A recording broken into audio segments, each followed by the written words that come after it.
कल Asia cup में super 4 का जो आखिरी मुकाबला हुआ इंडिया और बांग्लादेश के बीच में, तो ये नॉन कॉन्सिक्वेंशियल इनकॉन्सिक्वेंशियल मैच था और इनकॉन्सिक्वेंशियल मैच की तरह ही खेला गया, जिसमें कि बांग्लादेश तो अपनी इज्जत बचाने के लिए खेल रहा था और इंडिया को अपनी बेइज्जती की कोई चिंता नहीं थी, जैसा कि हमेशा इनके साथ होता है।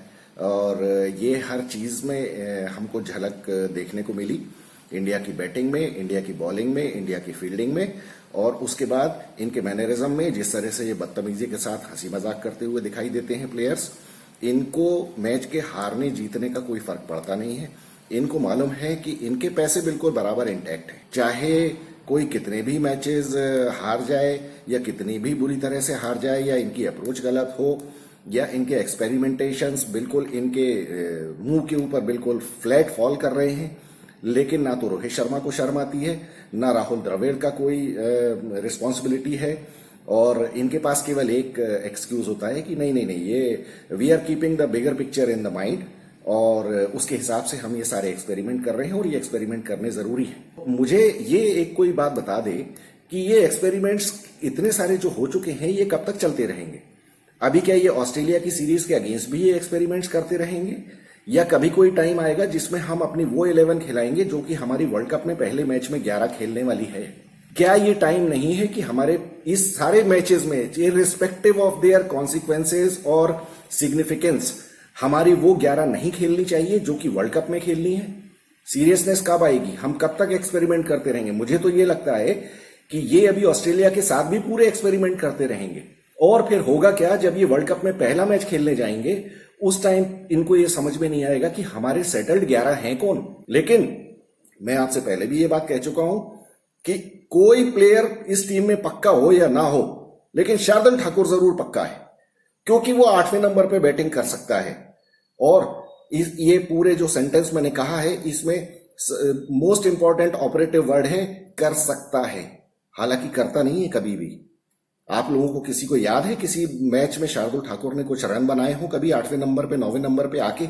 कल के मैच में तो खैर वो 9वें नंबर पे आया, लेकिन हम तो उसको इसीलिए खिला रहे हैं ना मैच में कि वो बैटिंग कर सकता है। वो किस मैच में उसने बैटिंग करके आपको दी है? मैं देखिए, मुझे शार्दुल ठाकुर से कोई शिकायत नहीं है टेस्ट मैचेस में शार्दुल ठाकुर को खेलना चाहिए, लेकिन हम वनडे मैचेस में, T20 मैचेस में हम शमी जैसे बॉलर को सेक्रीफाइस करके शार्दुल ठाकुर को खिलाते हैं, सिर्फ इस होप में और एंटिसिपेशन में कि वो कभी रन बनाएगा। अरे उसने कब रन बनाए हैं? ये रोहित शर्मा या राहुल द्रविड़ मुझे एक बार जवाब तो दे दे। या आप लोग क्यों नहीं क्वेश्चन पूछते हैं ये कि भैया उसने कब रन बना दिए हैं? और दूसरी बात, ये एक्सपेरिमेंटेशंस में हमेशा से ये कहता हूं कि एक्सपेरिमेंट करने का एक तरीका होता है। किस तरह से आप तिलक वर्मा को तीसरे नंबर पे बैटिंग करने भेज सकते हैं? क्या आप तिलक वर्मा को तीसरे नंबर के लिए तैयार कर रहे हैं? अगर नहीं कर रहे हैं तो आपने कल के मैच में उसको तीसरे नंबर पे क्यों भेजा? जिस तरह की बेवकूफी ये वेस्ट इंडीज में करते रहे ईशान किशन के साथ कि उसको ओपनर की तरह खिलाते रहे, वो बात अलग है कि उसने खूब सारे कैचेस उसके टपके और उसके बाद उसने 3 मैचेस में 3 50s लगा दी, लेकिन आप उसको वर्ल्ड कप में ओपनिंग नहीं करवाओगे। जब नहीं करवाओगे तो आपको उसको प्रैक्टिस में वो ओपन क्यों करवाना है? जब उसे मिडिल ऑर्डर में खेलना था तो आपने वेस्ट इंडीज में उसको मिडिल ऑर्डर में क्यों नहीं खिलाया? हाँ, अगर आप ये कहें कि दोनों ओपनर्स शुभमन गिल और रोहित शर्मा में से अगर कोई इंजरी हो गई किसी को या कोई अवेलेबल नहीं है तो ईशान किशन को वो करना पड़ेगा, तो वो बात अलग है, और उसके लिए उसको प्रैक्टिस करने की जरूरत इसलिए नहीं है क्योंकि वो तो बाय नेचर ओपनर है, by profession he is an opener. तो उसको ओपनिंग की प्रैक्टिस क्यों करनी है? प्रैक्टिस उसे करनी है जिस प्लेस पे उसको खेलने की आदत नहीं है, दैट इज मिडिल ऑर्डर। कल के मैच की अगर हम बात करें तो मतलब ये देखिए, बदतमीजी का पुलिंदा है इस मैच में। कोई कुछ भी कहे कि ये मैच इनकॉन्सिक्वेंशियल था, इसका कोई सिग्निफिकेंस नहीं था, इससे हार जीत से कोई फर्क नहीं पड़ता। फर्क पड़ता है। फर्क ऐसे पड़ता है, मैं आपको एक बताता हूं। टॉस जीतने के बाद रोहित शर्मा ने बहुत अच्छा काम किया कि बैटिंग ले ली, बैटिंग बांग्लादेश को दे दी कि चलो हम अपने आप को टेस्ट करना चाहते हैं। और ये मैं इस चीज को मैं अप्रिशिएट करता हूं कि you should put yourself in a difficult condition before the Asia cup final, as well as keeping in the mind कि वर्ल्ड कप में भी हो सकता है आप डिफिकल्ट कंडीशन में आ जाएं। तो आपने बहुत अच्छा किया, लेकिन उसके बाद आपने किया क्या? चलिए आपने 5-6 चेंजेस कर दिए, वो भी मैं मान लिया मैंने। हालांकि मैं तो प्रिंसिपली इस बात से अग्री ही नहीं करता हूं कि तिलक वर्मा और स्काई को इसमें होना चाहिए वर्ल्ड कप की टीम में। खैर तिलक वर्मा तो है नहीं, लेकिन स्काई की भी जगह नहीं बनती है, और मैं तो कहता हूं शार्दुल ठाकुर की भी जगह नहीं बनती है। अब चलिए देखिए उसके बारे में अपन एनालाइज करते हैं। जब बांग्लादेश के आपने 30 रन पे 3 विकेट गिरा दिए, 59 रन पे 4 विकेट कर दिए, उसके बाद आप ये कह रहे हो कि तिलक वर्मा को आपने बॉलिंग इसलिए दी क्योंकि आप ये टेस्ट करना चाह रहे हो कि मैं उसको वर्ल्ड कप में ले सकता हूं कि नहीं। सबसे पहली बात तो यह है कि तिलक वर्मा ने आज तक वनडे क्रिकेट खेला नहीं है। ठीक है, वनडे क्रिकेट खेला नहीं उसने। आपके पास एक प्रूवन ऑफ स्पिनर है वाशिंगटन सुंदर के रूप में, आपने उसको नहीं लिया। वो एक प्रूवन बैट्समैन भी है। मैं देखिए T20 की बात अलग है, अभी तक हमने तिलक वर्मा को T20 में देखा है। मैंने मान लिया कि अगर तिलक वर्मा और वाशिंगटन सुंदर के बीच में अगर डिबेट हो रहा है तो T20 में Tilak Varma is a better batsman. हालांकि बॉलिंग वो भी नहीं करता है T20 में, वाशिंगटन सुंदर आपको बॉलिंग भी करके देता है। और जिस तरह की श्रीलंका में पिचेज हैं या इंडिया में पिचेज होने वाली हैं, अभी कल के मैच में आपने देख लिया कि तिलक वर्मा की क्या हालत हुई। उसको तो समझ में नहीं आ रहा था कि मैं टप्पा कहां डालूं। He is not a regular bowler. आपने उससे बॉलिंग करवाई, ये तो बिल्कुल आपका एक्सपेरिमेंट एकदम फेल्ड एक्सपेरिमेंट है, क्योंकि आप उसको एज एन ऑफ स्पिनर खिला ही नहीं सकते। वो तो कल का विकेट ऐसा था कि उसमें वो शार्दुल ठाकुर साकिबुल हसन का एक एज निकल गया, तो कहने को ये हो गया कि चलो उसकी बॉल पे एक कैच भी निकला है, और उसने वेस्ट इंडीज में निकोलस पूरन को आउट किया था। ये इस तरह से आप किसी को मार मार के बॉलर नहीं बना सकते। मुझे नहीं लगता कि तिलक वर्मा की किसी भी तरह से एज एन ऑलराउंडर टीम में जगह बनती है, जबकि अभी वर्ल्ड कप में वो खेला ही नहीं है। उसकी बैटिंग के ऊपर तो हम बाद में आएंगे। मैं तो और इस वजह से आपने ये एक्सपेरिमेंट करके, दूसरी बात आपने इतने ज्यादा ये बॉलिंग चेंजेस किए थे। आप ये देखिए अक्षर पटेल बिल्कुल अच्छी बॉलिंग नहीं कर रहा है। अक्षर पटेल के साथ ये जो श्रीलंका में जो बॉलिंग हो रही है, पूरी दुनिया में सबको समझ में आ जाना चाहिए कि यहां पे आपको स्लो बॉल करना है और फ्लाइट देना है। ये हमारा जडेजा और अक्षर पटेल ये दोनों ही नहीं कर रहे हैं। ये एक बहुत सीरियस बात है, क्योंकि देखिए मैनेजमेंट तो बेवकूफ है हमारी टीम का, उसको तो कुछ समझ में आता नहीं है। बॉलिंग कोच की तो बात ही कोई ना करे मेरे सामने, क्योंकि इन लोगों को तो खुद ही एक्सपीरियंस नहीं है। लेकिन बॉलर्स ये तो खुद इतना ज्यादा क्रिकेट खेल चुके हैं, इनको नहीं समझ में आता। ये इतने ज्यादा रणजी ट्रॉफी मैचेस खेलते हैं, 4 डे मैचेस खेलते हैं, टेस्ट मैचेस खेलते हैं, इनको नहीं मालूम है कि बॉल स्पिन होगा जब आप फ्लाइट दोगे। ये दोनों तेज तेज सीधी सीधी बॉल फेंकते हैं, इस वजह से इनकी बॉल स्पिन नहीं हो रही है। और वहां पे चरित असलंका और धनंजय डिसिल्वा श्रीलंका के, इन लोगों की सक्सेस का रीजन क्या है? ये लोग फ्लाइट देके बॉल कर रहे हैं। और पाकिस्तान का जो मैच हुआ, जो ये श्रीलंका से हारे हैं पाकिस्तान वाले, उसमें इफ्तिखार अहमद ने जो बॉलिंग की है वो बिल्कुल एप्ट बॉलिंग थी। वो शादाब खान को भी समझ में नहीं आया, वो मोहम्मद नवाज को भी समझ में नहीं आया, ये जो रेगुलर बॉलर्स हैं उनको नहीं समझ में आया। और इफ्तिखार अहमद को समझ में आ गया कि मुझे फ्लाइट देके और स्लो बॉल करनी है। श्रीलंका के जो पिचेस हैं यहाँ प्रेमदासा स्टेडियम में, आपको स्लो बॉल करनी है और फ्लाइट देनी है। अक्षर पटेल ने भी नहीं किया, जडेजा ने भी नहीं किया, इसकी वजह से इनको सबसे ज्यादा प्रॉब्लम हुई है। वहीं बांग्लादेश के स्पिनर्स को देख लीजिए आप। बांग्लादेश के स्पिनर्स जो भी थे, उन्होंने क्या किया, मेहंदी हसन मिराज और वो दूसरा मेहंदी हसन और वो नसूम अहमद, उन लोगों ने फ्लाइटेड बॉल खेलाई है। शाकिब अल हसन तो खैर मास्टर है, इसमें तो कोई डाउट ही नहीं है, उसका तो इतना ज्यादा एक्सपीरियंस है, उसे पता है मुझे क्या करना है। तो चलिए वापस बांग्लादेश की बैटिंग के ऊपर आए। आपने तिलक वर्मा से बॉलिंग करवाई, शार्दुल ठाकुर को आप कहते हो कितना बड़ा मेरे लिए ऑलराउंडर है और ये वर्ल्ड कप में बिल्कुल पक्का है, उसने 10 ओवर में 65 रन देके 3 विकेट लिए। देखिए शार्दुल ठाकुर के बारे में कहा जाता है कि वो पार्टनरशिप ब्रेकर है और ये है और वो है। देखिए जब कोई एक लेसर बॉलर होता है आपकी बॉलिंग लाइनअप में, तो क्या होता है, बैट्समैन भी थोड़ा सा रिलैक्स होके खेलते हैं उसको, इसकी वजह से उसको विकेट्स मिलते हैं। अब इस बात से किसी को ये कंफ्यूज नहीं हो जाना चाहिए कि उसने पाकिस्तान के अगेंस्ट भी वो रिजवान अहमद को आउट किया था। देखिए वो विकेट बिल्कुल अलग था, कंडीशंस बिल्कुल अलग थी। वहां तो मैं और आप भी अगर बॉलिंग करते ना तो 2-4 विकेट ले जाते। और यही बात है कल के मैच में, जब हेल्प नहीं मिली विकेट से तो शार्दुल ठाकुर की क्या धुनाई हुई, और जब बॉलर पिटता है तो उसको विकेट मिलते हैं। क्या आप कल के मैच से आप ये कह सकते हैं कि शार्दुल ठाकुर ने तो 3 विकेट लिए लेकिन मोहम्मद शामी को 2 ही विकेट मिले, इसलिए Mohammed Shami is a lesser bowler than Shardul Thakur? अगर ये कोई बात कहे तो मुझे तो फिर तरासी आएगा उसके ऊपर, मैं कुछ नहीं कर सकता हूं। लेकिन शार्दुल ठाकुर किसी भी तरह टीम में नहीं आता है, उसकी जगह मैं हमेशा ये कहूंगा कि मोहम्मद शामी को परमानेंटली खिलाना चाहिए।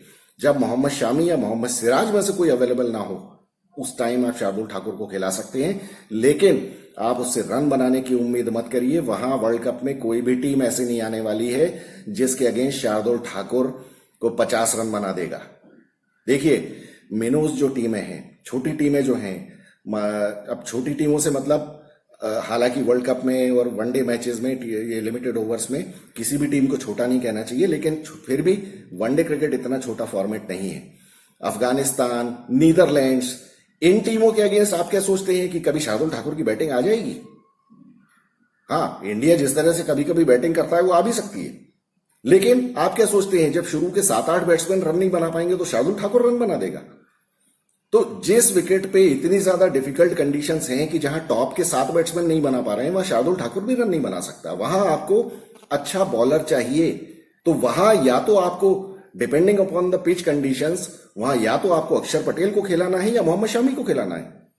अगर विकेट ड्राई है और उसमें स्पिन नहीं है, आपको नहीं मिल रहा है स्पिन, तो आप फिर मोहम्मद शामी को खिलाइए, क्योंकि जिस टाइम बैटिंग विकेट होगा वहां शार्दुल ठाकुर की तो ऐसी धुनाई होगी। और जिस तरह से south Africa, Australia, England, New Zealand ये बैटिंग कर रहे हैं इस टाइम, आप लोग देख रहे होंगे, इनकी सीरीज चल रही है। बैट्समैन अकेले इंडिविजुअल स्कोर 180, 175 रन ठोक रहे हैं। अच्छा चलिए, आपने सारे एक्सपेरिमेंट्स कर लिए, सब कुछ कर लिया और बांग्लादेश से 266 रन बनवा दिए, 265 रन बनवा दिए। एक बार चलो ठीक है, हमने दिल पे पत्थर रख के इसको एक्सेप्ट भी कर लिया। अब हमको लगा कि अब आप आके कुछ सीरियसली बैटिंग करोगे और बैटिंग में हमें कुछ देखने को मिलेगा चमत्कार, कि हमारे तिलक वर्मा और सूर्य कुमार यादव ये कुछ करके दिखाएंगे। लेकिन उसके पहले तो हम शुरुआत करें कि हमारे कप्तान को समझ में ही नहीं आता है। ये वो नए बच्चे से जो डेब्यू कर रहा है उससे आप दूसरी बॉल पे आउट हो गए, और उसका रीजन क्या है आपको पता चला? समझ में आया आप लोगों को कुछ? उसका रीजन मैं बताता हूं। अगर इसके चेहरे पे जो बॉलर था ना जिसने विकेट लिया है रोहित शर्मा का, उसको अगर शाहीन शाह अफरीदी का मुखौटा पहना देते ना तो रोहित शर्मा तमीज से खेलता। तब वो बदतमीजी नहीं करता जो उसने कल की है। मतलब हमेशा से रोहित शर्मा के लिए मैं ये कहता हूं, देखिए मैं उसको कितना भी क्रिटिसाइज करूं, लेकिन फिर भी मैं ये कहता हूं कि विराट कोहली के बाद अगर सबसे ज्यादा डेंजरस बैट्समैन कोई लिमिटेड ओवर क्रिकेट में है तो वो रोहित शर्मा है। बाकी सबको भूल जाओ आप। लेकिन ये बदतमीज को समझ में ही नहीं आता है कि मुझे करना क्या है, मेरी अप्रोच क्या होनी चाहिए। इसकी सीधी सीधी अप्रोच ये है कि किसी भी वनडे मैचेस में मुझे कम से कम 50 बॉल खेलनी है। 50 बॉल खेलेगा तो वो आराम से, अगर बहुत स्लो भी खेला तो 40 रन तो बनाएगा रोहित शर्मा। और उसके बाद पूरा मेला लूटने का काम है उसका रोहित शर्मा का। लेकिन उसको समझ में नहीं आती, उसको दूसरे बॉल पे बिना पैर हिलाए, किसी ने अगर मैच देखा है, बिना पैर हिलाए तुम शॉट मारने जा रहे हो। तुमने देखा नहीं कि विकेट कैसा खेल रहा है, बॉल कैसी आ रही है, बॉलर क्या है। तुमने तो देखा कि बस ये शाहीन शाह अफरीदी नहीं है तो मुझे कोई डर नहीं है, अब इसको तो मैं लूट लूंगा। और उसने तुमको लूट लिया। कुछ भी कहो, ये बहुत शर्मनाक तरीका था आउट होने का रोहित शर्मा का। उसके बाद मैं तो मतलब ऐसा जैसे आसमान फट पड़ा हो जब मैंने देखा कि तिलक वर्मा को इन्होंने वन डाउन भेज दिया। अरे तुम तिलक वर्मा को वन डाउन कैसे भेज के एक्सपेरिमेंट कर सकती हो? इसी को मैं कहता हूं कि बेवकूफी का एक्सपेरिमेंट है ये। जब तुम्हें एक्सपेरिमेंट करना है तो उसको मिडिल ऑर्डर में खेलाओ ना भैया। तुम्हारे पास कल बहुत अच्छा मौका था कि तुम ईशान किशन को ऊपर भेज देते, या केएल राहुल को ऊपर भेज देते, या सूर्या को भेज देते। तुम उसको भेज रहे हो तिलक वर्मा को, कल के बच्चे को जिसने एक भी 50 ओवर मैच नहीं खेला। अब उसने तो, उसका तो जो होना था सो हुआ। उसको तो समझ में ही नहीं आ रहा था कि मुझे करना क्या है। तिलक वर्मा तो बिल्कुल ही मेरी टीम से बिल्कुल बाहर हो गया। उसके बाद ईशान किशन अलग, वो एकदम ही बहुत बड़ा खिलाड़ी बन गया है। जिस तरीके से बदतमीजी का शॉट मार के वो आउट हुआ है, और मैं तो सोच भी नहीं सकता कि इस तरह की बदतमीजी कोई कर सकता है बैट्समैन। लेकिन क्या है, इनकी सीरियसनेस इसी से पता चलती है। जिस तरह से इन लोगों ने फील्डिंग की है, सूर्य कुमार यादव ने कैच टपकाया, तिलक वर्मा ने हाथ का कैच टपकाया, दोनों ने हाथ का कैच टपकाया। और उधर वो बेवड़ा मैथ्यू हेडन जो कमेंट्री में बैठा हुआ था, वो कैसे जस्टिफाई कर रहा है सूर्या के कैच को कि नहीं नहीं, वो कई बार ऐसा होता है कि स्लिप में you are not expecting that the catch would come. मुझे इससे ज्यादा किसी की मेंटेलिटी पे और इंटेलिजेंस पे तरस नहीं आ सकता है जो वो मोटा हेडन बोल रहा है कि नहीं, sometimes in the slips you don't expect that the catch would कम। तो स्लिप में फील्डर को खड़ा किस लिए किया जाता है मैथ्यू हेडन, मुझे जरा बता दे। क्या स्लिप में क्या फील्डिंग करने के लिए खड़ा किया जाता है? स्लिप में क्या फील्डर्स लगाए जाते हैं कि कैचर्स लगाए जाते हैं? स्लिप में कोई खड़ा हुआ है और वो ये कहे कि नहीं, मैंने एक्सपेक्ट ही नहीं किया कि कैच आ सकता है। स्लिप में खड़े होने का मतलब यह है कि आपको कैच हर बॉल पे एक्सपेक्ट करना है।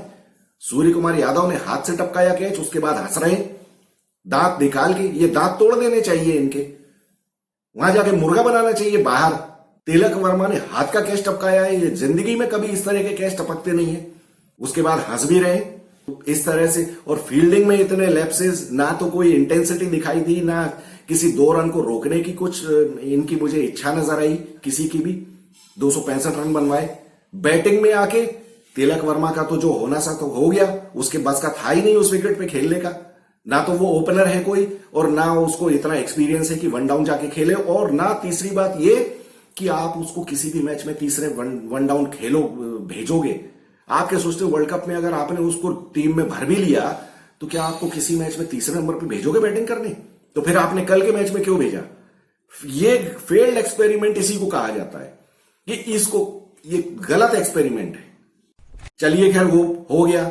उसके बाद ये सूर्य कुमार यादव का नाम तो मुझे लगता है झाड़ूलाल यादव रख देना चाहिए। इसको झाड़ू से इतना प्रेम है, मुझे लगता है ये घर में भी अपने झाड़ू ही लगाता होगा, यही लगाता होगा। इतना झाड़ू यार, इतना झाड़ू, मतलब हद ही हो गई। वेस्ट इंडीज का एक मैच याद है आपको? वेस्ट इंडीज में जब ये खेल रहा था, वो वेराकन क्या नाम था उसका, वेस्ट इंडीज का बॉलर, उसने कंटिन्यूअस 4 बॉल उसको फेंकी और चारों पे इसने स्वीप मारा और चौथी बॉल पे आउट हुआ है ये एलबीडब्ल्यू। कल के मैच में भी इसको समझ में ही नहीं आता है कि मुझे वनडे में बैटिंग कैसे करनी है। सीधा बल्ला तो भूल ही गया है। ये T20 में चल जाता है, ये T20 में चल जाता है झाड़ूलाल, ये वनडे में नहीं चलेगा। और टेस्ट मैच तो तू भूल ही जा, कभी स्टेडियम के आसपास भी मत आना टेस्ट मैच में। लेकिन रोहित शर्मा और राहुल द्रविड़, कोई भरोसा नहीं, इसको टेस्ट टीम में भी ले लें और इसको अगर वर्ल्ड कप में ले गए तो आप ये मान लो इंडियन टीम 15 से नहीं 14 प्लेयर्स के साथ ही जा रही है। इनका बहुत बुरा हाल हो जाएगा। ये सूर्य कुमार यादव और तिलक वर्मा दोनों को बाहर करके इनको संजू सैमसन को अंदर लाना चाहिए। संजू सैमसन, देखिए, संजू सैमसन का मैं कोई बहुत बड़ा फैन नहीं हूं, ना ही उसने कुछ जस्टिफिकेशन किया है अपनी परफॉर्मेंस के साथ। लेकिन प्रॉब्लम यह है कि केएल राहुल जो है, केएल राहुल नो डाउट अभी इस टाइम बहुत अच्छा खेल रहा है, बहुत अच्छी बैटिंग कर रहा है। कल का विकेट बहुत ज्यादा डिफिकल्ट था। अब हर बार हर मैच में आप किसी बैट्समैन से रन बनाने की उम्मीद नहीं कर सकते। ठीक है, आउट हो गया कल, कोई बात नहीं, मुझे चलता है। अगर वो 4 मैचों में से एक मैच में फेल हो जाए और 3 में रन बनाए, मेरे लिए परफेक्टली एक्सेप्टेबल है। वो जिस तरह से खेलता है फिर वो टीम को मैच जिता के ले जाता है। लेकिन सूर्य कुमार यादव, अरे छोड़ दो यार, क्यों टाइम खराब कर रहे हो अपना, समझ में नहीं आता मुझे। पूरी बदतमीजी की बैटिंग करके झाड़ूलाल और अपना विकेट में बोल्ड होके चला गया और कुछ शर्म नहीं, और बाहर जाके फिर बैठा हुआ है, वहां गप्पे मार रहा है। मैं अगर कोच हूं ना तो ये लोग तो मेरे मारे थर थर कांपने लगे। इनको प्रॉब्लम यही है कि कोच कुछ है नहीं, कोच को अपने पैसे की चिंता पड़ी हुई है। कोच को मालूम है कि मुझे निकाल देंगे तो मुझे कहीं तनख्वाह नहीं मिलेगी कहीं आगे जाके। इस वजह से इनकी हिम्मत भी नहीं है कुछ कहने की। और रोहित में अकल है नहीं, उसे तो झाड़ूलाल चाहिए वर्ल्ड कप में। संजू सैमसन को अंदर लाओ। संजू सैमसन को लाने से फायदा यह होगा कि केएल राहुल अगर खुदा ना खास्ता अनफिट हो गया बीच में, तो आपको दूसरा विकेट कीपर तो चाहिए। संजू सैमसन को अंदर लाओ टीम में। उसके बाद शार्दुल ठाकुर को बाहर निकालो, तिलक वर्मा को बाहर निकालो और वॉशिंगटन सुंदर और चहल को किसी तरह से अंदर करो आप टीम में। क्योंकि एक बार मैं पहले भी ये बात कह चुका हूं, जब आप होस्ट टीम हो तो होस्ट टीम को तो बेंच स्ट्रेंथ की चिंता ही नहीं करनी चाहिए। अरे पूरा इंडिया आपकी बेंच है, आपके पास क्या प्रॉब्लम है? आपको आधे दिन के अंदर कोई भी रिप्लेसमेंट मिल जाएगा। बस आपको आईसीसी को इन्फॉर्म करने की जरूरत है और उनसे परमिशन लेना है। अगर कोई बैट्समैन अनफिट हो जाता है या बॉलर अनफिट हो जाता है, पूरे इंडिया में से किसी को भी आप चुन लो, आईसीसी को आपको एक एप्लीकेशन देनी है, आधे दिन के अंदर उसकी परमिशन मिल जाती है और वो आदमी को पहले से बुला के रखो आप। जितने प्रोबेबल्स हैं 15-20 उन सबको टीम के साथ ही घुमाओ। क्या प्रॉब्लम है उसमें? पैसे की कोई कमी है क्या? वो राजीव शुक्ला को घुमाना बंद करो और उसके पैसे की जगह बाकी लोगों को तुम स्टैंड बाय रखो। लेकिन इतना प्लानिंग कौन करेगा? उसके लिए पढ़ा लिखा होना जरूरी है। पता नहीं, मुझे समझ में नहीं आता क्या करने वाले हैं ये लोग। ये तिलक वर्मा और झाड़ूलाल हमको बर्बाद करके छोड़ेंगे। खैर तिलक वर्मा तो थैंक गॉड ये टीम में नहीं है, लेकिन झाड़ूलाल तो बिल्कुल इंडिया के ऊपर झाड़ू फेर के जाने वाला है। पता नहीं ये किसी मैच में खिला ना ले उसको, नहीं तो कितनी बेइज्जती होगी हमारी। यही हुआ जो होना था। जडेजा से उम्मीद है बैटिंग में, जडेजा की बैटिंग चल नहीं रही है। जडेजा को सीरियसली कुछ करना पड़ेगा। अक्षर पटेल के साथ अनफॉर्चुनेटली ये है कि उसकी टीम में जगह पक्की नहीं है और ये अक्षर पटेल तो खेलेगा नहीं, खेलेगा उसकी जगह शार्दुल ठाकुर, जिससे हम ये उम्मीद करते, हम नहीं टीम मैनेजमेंट ये उम्मीद करता रहेगा कि ये कभी रन बनाएगा, और वो कभी रन नहीं बनाएगा और वो पिटेगा वैसे ही। और अभी तो ये तो बांग्लादेश टीम थी, ये ऑस्ट्रेलिया, इंग्लैंड और ये आपका साउथ अफ्रीका, इनको आने तो दो। इसका स्कोर 100 के ऊपर जाएगा शार्दुल ठाकुर का, 100 के ऊपर जाएगा इसका। हाँ, लेकिन ये 3-4 विकेट जरूर ले लेगा। 115 रन देके ये 5 विकेट भी ले सकता है शार्दुल ठाकुर, फिर हो जाएगा ये। उसने देखो 5 विकेट लिए थे, वो कोई नहीं देखेगा कि 115 रन भी पिटवाए, और ऐसे क्रूशल मौके पे पिटवाएगा कि आपको मुंह छुपाने की जगह नहीं मिलेगी। तो ये हालत है। ये लोग अपनी इज्जत की इनको कोई चिंता नहीं है, अपनी इज्जत की तो है ही नहीं, हमारी और आपकी भी इज्जत की कोई चिंता नहीं है। ये लोग बर्बाद करके छोड़ेंगे इनकी गलत प्लानिंग और गलत एक्सपेरिमेंटेशन से। तो कल का मैच जो ये हारे, ये बहुत ही गलत हारे। शुभमन गिल ने तो चलो अच्छी बैटिंग की, हालांकि उसकी भी मुझे एक चीज से बहुत शिकायत है, वो जो पैदल चल के रन लेता है पहला रन, ये किसी भी हालत में अलाउड नहीं होना चाहिए। अगर मैं कोच हूं तो मैं उसकी टांग तोड़ दूं कि तुझे अगर मैंने दो पैदल चलते हुए सिंगल लेते हुए देखा तो मैं तेरे को वापस घुसने नहीं दूंगा ड्रेसिंग रूम में। वो इसलिए कि आपको हमेशा फील्डर को प्रेशराइज करना है। आप देख रहे हो कि वो सिंगल ही है, लेकिन आप एक बार जरा प्रेशराइज करके देखो कि अगर आप प्रेशराइज करोगे तो हो सकता है फील्डर फंबल कर दे, वो आप एक को दूसरे में कन्वर्ट कर सकते हो। अक्षर पटेल और शार्दुल ठाकुर ने तो एक बार 2 रन होते हुए जब फील्डर से फंबल हो गया था तब भी 2 रन नहीं लिए, एक ही रन लेके बैठ गए चुपचाप। ये बिल्कुल अलाउड नहीं होना चाहिए। शार्दुल ठाकुर तो मुझे फिट भी नहीं लगता है। ऐसा कैसा योयो टेस्ट है यार जो ये इतने मोटे मोटे लोग पास कर लेते हैं, रोहित शर्मा और शार्दुल ठाकुर जैसे। ये मैं आपको ये सीरियसली बता रहा हूं, जिस तरह की इन लोगों की कैजुअल अप्रोच लगती है। रोहित शर्मा और विराट कोहली जिस मैच में नहीं चलेंगे वहां आपको ऐसी ही बदतमीजी देखने को मिलेगी।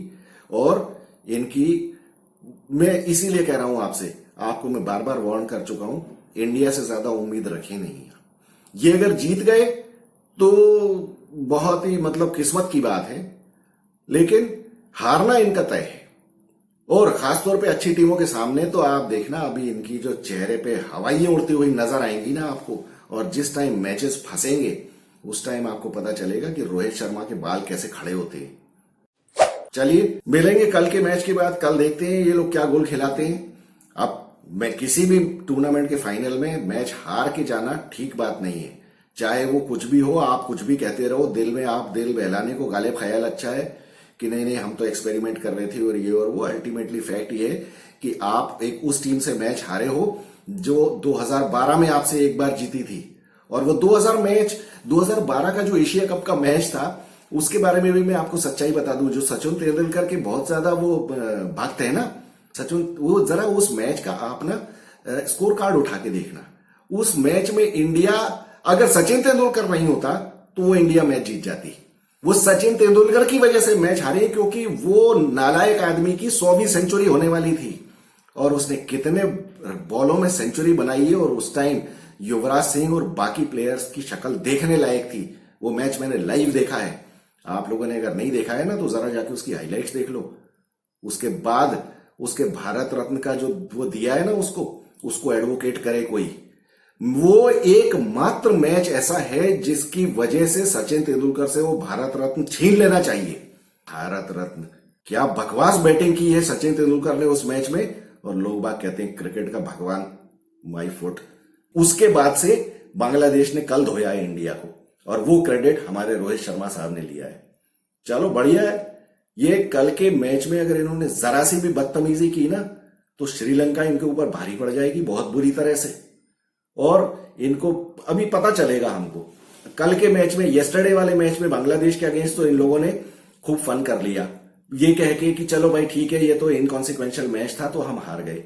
अब कल के मैच में जरा सा प्रेशर आया ना, इनकी दम निकल जाएगी सबकी। अगर विराट कोहली और रोहित शर्मा आउट हो गए, इंडिया 100% मैच हार जाएगी। आप देख लेना। ये मिलते हैं कल के मैच के बाद। I am Vikas Saxena, the biased analyst. Thank you so much.